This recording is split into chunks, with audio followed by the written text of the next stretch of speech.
Why has there been a newfound love and appreciation for Andrew Garfield's Spider-Man since No Way Home released? Because it made people love Andrew Garfield. And it made people go, oh, I like him, I just don't like his movies. Or his movies disappointed me, but he actually has a lot to offer.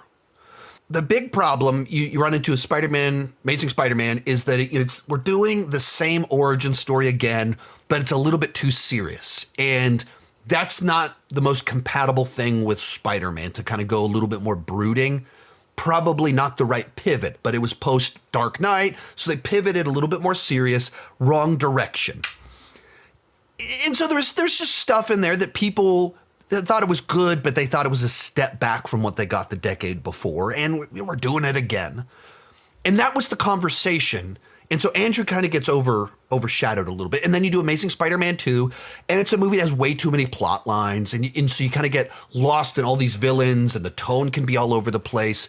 The movie itself disappointed people. Like, that's not a very good movie. There's like 4 potentially great movies in it, but they don't all go together.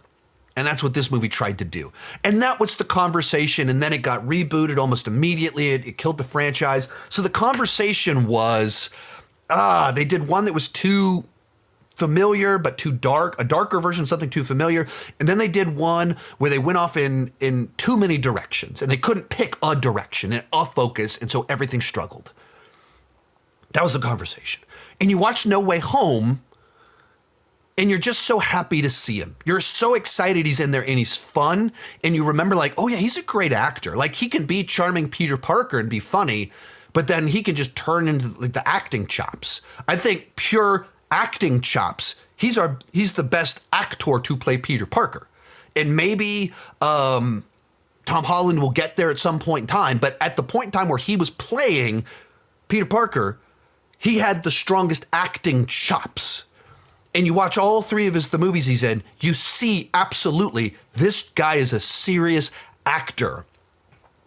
So you watch the movie and it made you love someone, and he was the thing. It wasn't the bad movie he was in. He was the thing you were focused in on, and you were so happy to see him.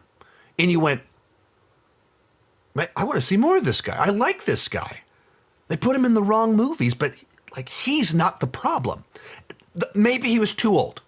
Almost certainly probably too old to start playing Peter Parker, that was too big of a distraction. But once again, you have him playing a 40-year-old Peter Parker, and all of a sudden that issue's gone. That, oh, he's too old, he's too good, whatever the thing people said about him in his movies no longer applied. And you just went, I love seeing this guy.